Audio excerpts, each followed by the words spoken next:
When I was in my teens, I was in a car accident. I was on my way home from a friend's house when the car hit me at 40 miles an hour. It wasn't a direct hit, but they slammed me over the side of the road, breaking both my right arm, right leg, and 2 ribs. Hadn't it been for my helmet, I would have cracked my skull open. I still got a nasty concussion though. The rehabilitation was gruesome.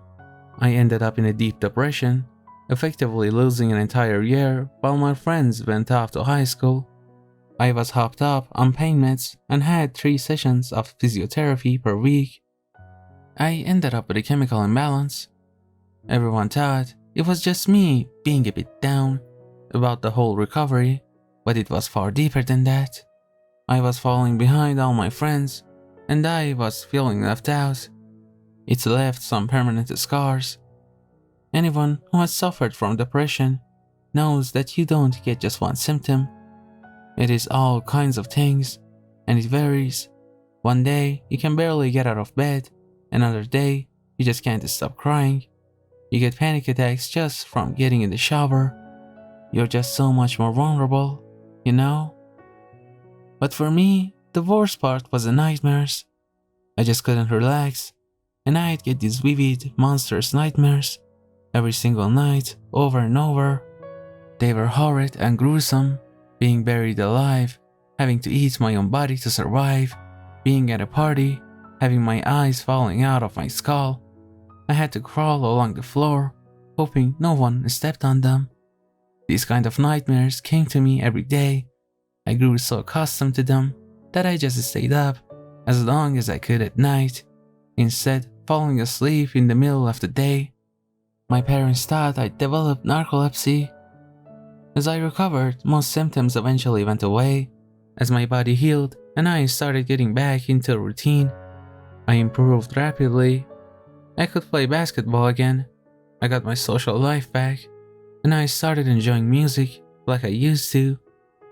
One by one, my symptoms went away. I no longer considered myself depressed, and my doctor agreed. It took time though. A long, long time. But the nightmares never really went away. I just adapted. Over the years, I got more and more used to waking up in the cold sweat. I started keeping sleep timers that I strictly adhered to. And I abused caffeine in the afternoon and days, where the nightmares got the better of me.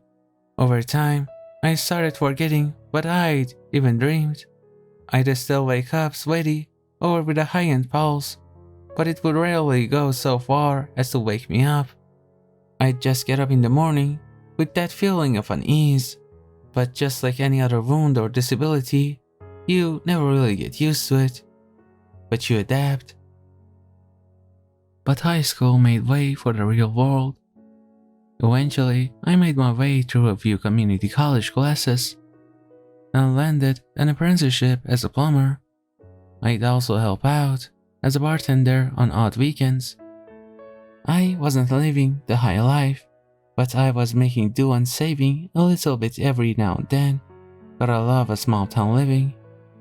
I tried to find ways to deal with my nightmares, but I never really found anything permanent. Painting, writing, even boxing, it was all just temporary release. Over time, I'd adapt to that too, and the nightmares would come back. It made it really difficult for me to have someone stay the night, as I was scared for them to hear me scream or cry in my sleep, something which persisted from my teenage years. Heck, if it is bad enough for the occasional neighbor to complain, I couldn't imagine how bad it would be for someone that shared my bed. I first started posting on Reddit a few years ago, just to see if there was other people out there who suffered from the same kind of nightmares as I do. I got in contact with a few other people that had also wrestled nightmares on and off for several years, and they had all kinds of advice for me. There was the standard exercise and diet crowd, and the Find Jesus people, and of course, those who had no advice to begin with and just wanted to hijack the post to talk about themselves. But I got in contact with a few who seemed genuinely interested and had dealt with something similar themselves. They talked about various kinds of medication and long-term treatment, all with the perspective of keeping it manageable. During this time, I was finally starting my job as a plumber. I know, it might not sound too exciting, but it was a great relief knowing I would have a steady job for as long as I want. People always need working pipes. That won't change anytime soon. The nightmares were still there, and my screams could get so bad the neighbors pounded on the walls, yelling at me. My fault for them, really. I was trying out a few tips from Reddit, mostly relaxing and mindfulness exercises. I was improving for the first time in years, and I was actually starting to feel a bit optimistic. I was getting up earlier in the morning, I had more energy, and I could take an hour or two of overtime every now and then without falling to pieces. All in all, things were getting better. Then I got in touch with Veronica. She was one of the people who reached out to me on Reddit. She told me she dated a guy with issues similar to what I was describing, and she seemed both eager and sympathetic.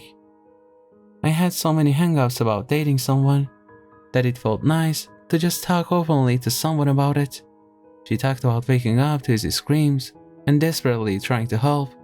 Also, that nightmares wasn't what broke them up in the end. Him refusing to talk about his issues was, by far, the main offender. "But that shouldn't be a problem for you," she wrote. "You seem very open about it." I suppose I was, at least online. Over time, we moved from Reddit to Facebook to texting. It became a daily routine to check in with one another.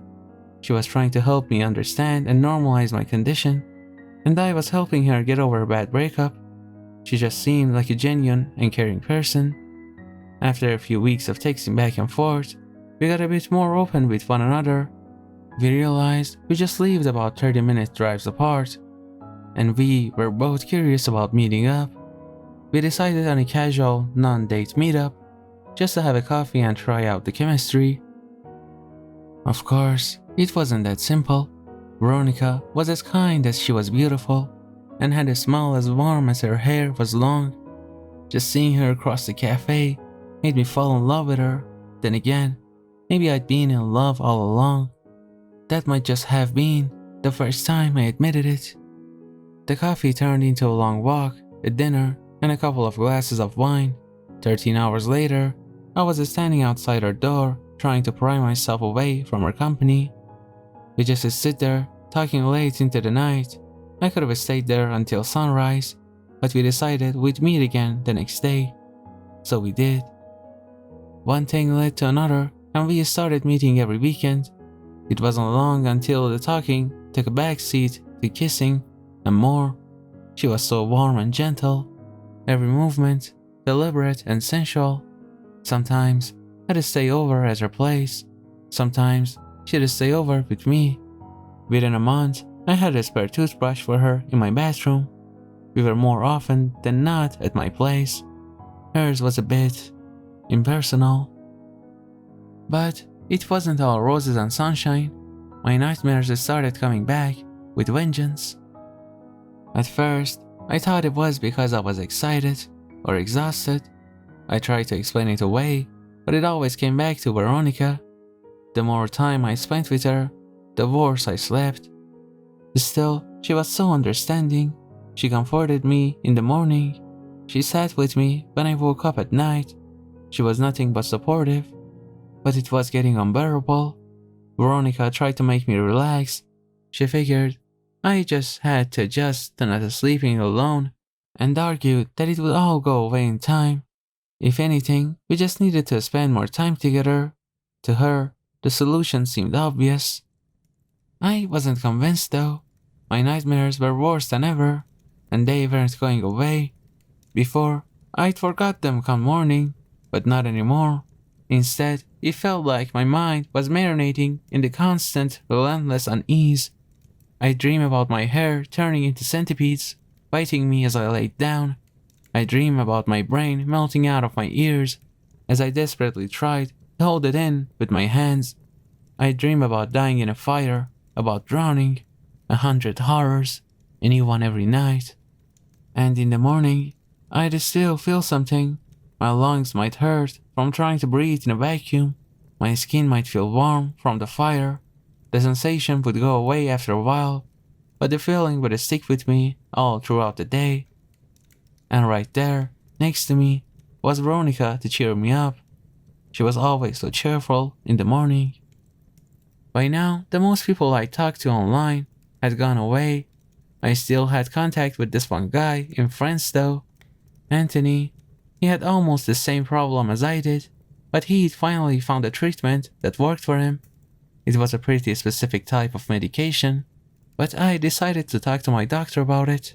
We figured we'd give it a try for 2 months. It was a bit costly, but if it could actually help, it would be worth every cent. The next time Veronica came over, I slept like a goddamn baby. From the moment I rested my head, it was just lights out. No dreams, no anxiety. I bet my neighbors were happy as well, not hearing a peep from me for an entire night. It was like turning off a light and then just suddenly being awake again. It was a bit unsettling just how effective it was.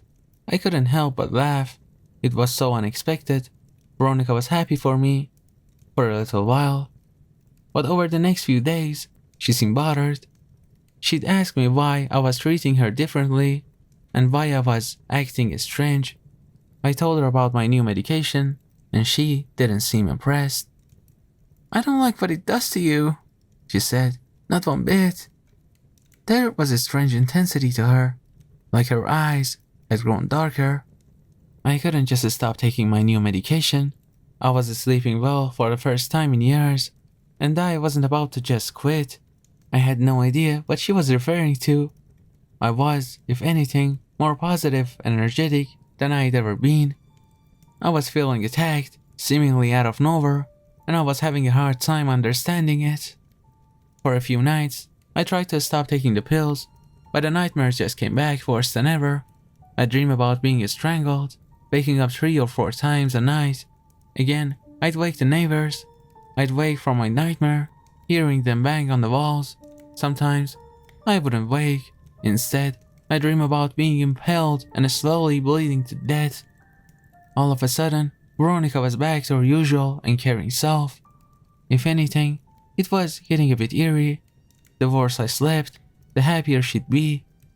She was nothing but warm towards me for the next few days. She'd practically moved in with me at this point, staying over almost every night. She'd cling to my arm when we went out. She'd give me kisses on the cheek while we were grocery shopping.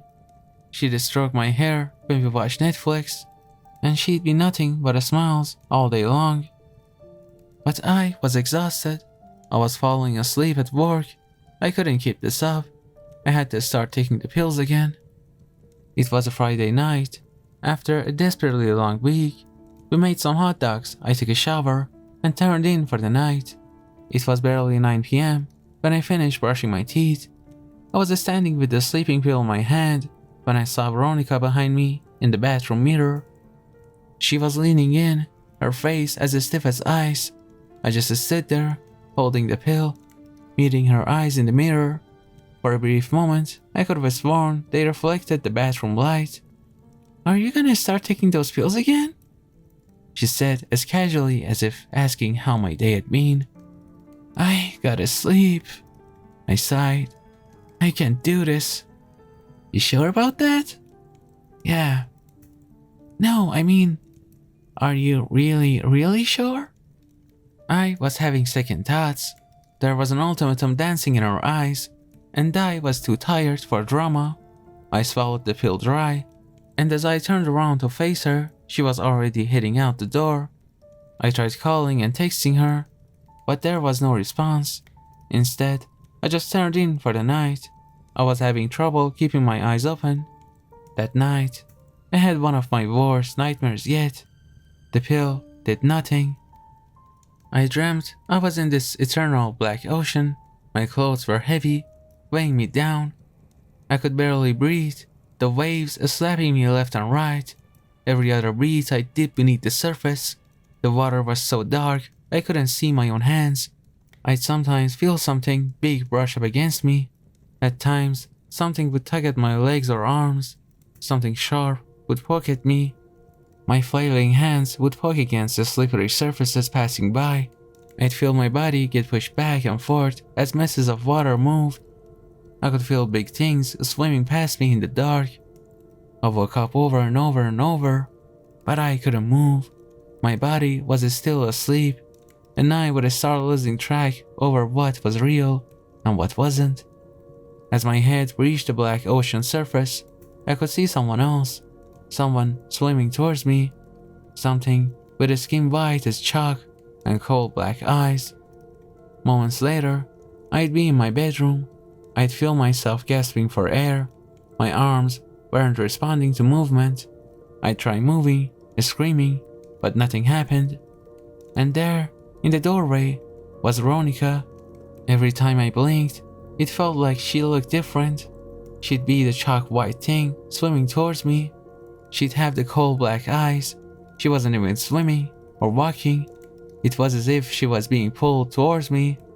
The only clear difference that I remember with absolute clarity is that right there, coming at me from the doorway, she was smiling as wide as on that first casual non-date. She crawled into bed carefully like a prowling hyena. As I closed my eyes, I'd see the cold black eyes inches away from my face. Two worlds separated by the blink of an eye. A pair of delicate stone-textured hands cupped my face, as if to kiss me, but no kiss came. Instead, she unfurled her lips into this grotesque circle, her teeth bending and flexing like a leech. I'd feel her cold breath on my forehead, saliva dripping down my face. She thrived on this, she fed on this, on me. All of a sudden, I was fully awake. My neighbor was, once again, banging on my wall. Had I been screaming? Veronica pulled back. She'd been leaning over me. She stared at me, her pupils so large that her eyes looked black. Her teeth were short and sharp. Like a piranha, slack-jawed, she crawled backwards. I couldn't find any words. As I sat up, she scurried backwards like a cockroach. For a few seconds, we just stared at one another. My breaths were short and shallow.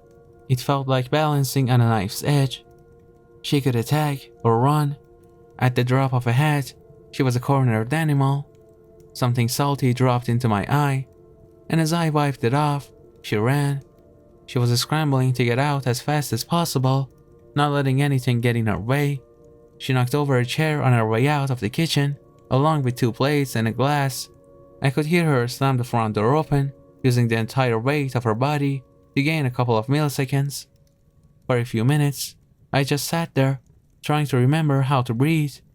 When I finally looked down on my hands, I saw blood. There was a round bite mark in the middle of my forehead. I called the police and reported an assault, leaving out the parts that I couldn't explain. But apparently, Veronica was really difficult to get a hold of. She'd lived at a temporary address, and the name she'd used wasn't real.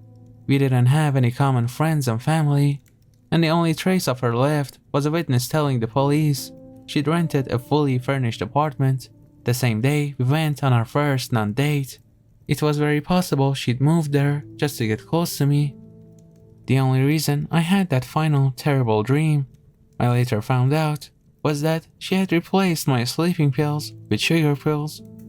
So much for placebo, I guess. I think she is some sort of predator. She stalks sites where people have terrible dreams. She feeds on them, gaining nourishment. And when she thinks she can't get anything else from you, she does something for a last feast. I don't want to know what she would have done to me, given just a few more seconds. I don't think she's alone. Others have messaged me.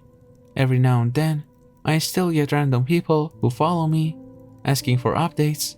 They are strangely enthusiastic about it. I urge you, be careful. You don't always know your worth.